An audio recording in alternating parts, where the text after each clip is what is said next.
కన్యా రాశి వారు నవంబర్ మాసం 2025లో మాస ఫలితం ఎలాగుంటుందో వివరిస్తున్నాను, జాగ్రత్తగా వినండి. ఆరోగ్యం విషయంలో ఏమాత్రం చింత అవసరం లేదు.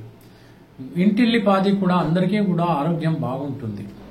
ఆర్థిక విషయంలో మాత్రం చాలా అప్రమత్తంగా ఉండాల్సినటువంటి మాసం ఇది. చాలా జాగ్రత్తగా అంటే చూదంలో కానీ స్పెక్యులేషన్స్లో కానీ ఎట్టి పరిస్థితిలో పెట్టుబడులు పెట్టకండి. ఏదో వస్తుందని చెప్పి ఆశపడకండి, పోగొట్టుకుంటారు. మరో విషయం ఏంటంటే వ్యాపారాలు ప్రారంభిస్తున్నటువంటి పక్షంలో కొత్తగా చాలా జాగ్రత్తగా వ్యవహరించండి.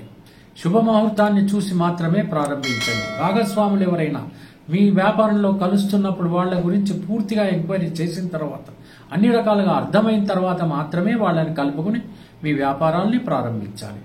ప్రేమికులకి మాత్రం అద్భుతమైన మాసంగా మనం చెప్పవచ్చు. గృహంలో మాత్రం భార్యాభర్తల మధ్యన సఖ్యత, అనుభూతి, అన్ని రకాలుగా ఆనందం, ప్రేమ అన్ని కూడా ఉంటాయి. ఇల్లంతా కూడా ప్రశాంతంగా గడిచిపోతుంది, ఎటువంటి సమస్య రాదు. మీ సంతానం కూడా చక్కగా చదువుకుంటారు, పెద్దలు కూడా ఆశీర్వదించేటువంటి పరిస్థితుల్లో ఉంటారు. దూర ప్రయాణాలు చేసేటువంటి అవకాశాలు కనపడుతున్నాయి. తీర్థయాత్రలకు వెళ్తారు, గాయపడకుండా చూసుకోండి. విందు వినోదాల్లో శుభకార్యాల్లో పాల్గొన్నప్పుడు మితంగా మాట్లాడండి. ఎక్కువగా మాట్లాడి అభాసుపాలు మాత్రం కావద్దు. పొలిటికల్ రంగంలో ఉన్నటువంటి వాళ్ళు చాలా జాగ్రత్తగా ఉండాల్సినటువంటి సమయం ఇది. ఎంచేతనంటే మిమ్మల్ని శనైశ్వరుడు చూస్తున్నాడు కనుక. అధర్మబద్ధంగా మీరు ప్రవర్తిస్తున్నటువంటి పక్షంలో మీకు ఖచ్చితంగా అవమానం తప్పదు.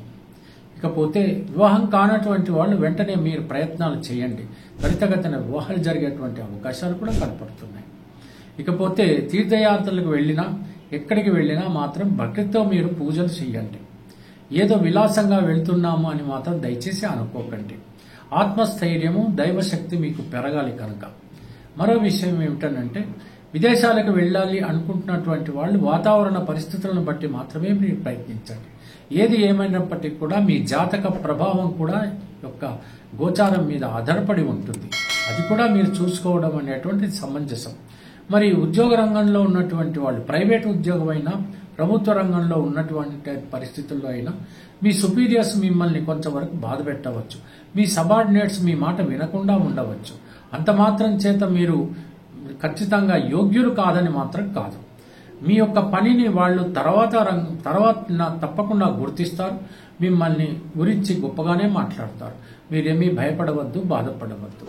ఆ రకంగా ఈ మాసం అంతా మీరందరూ కూడా గడిపినట్లయితే ఎటువంటి సమస్య రాదు, ఏ రకమైనటువంటి కష్టం కలగదు.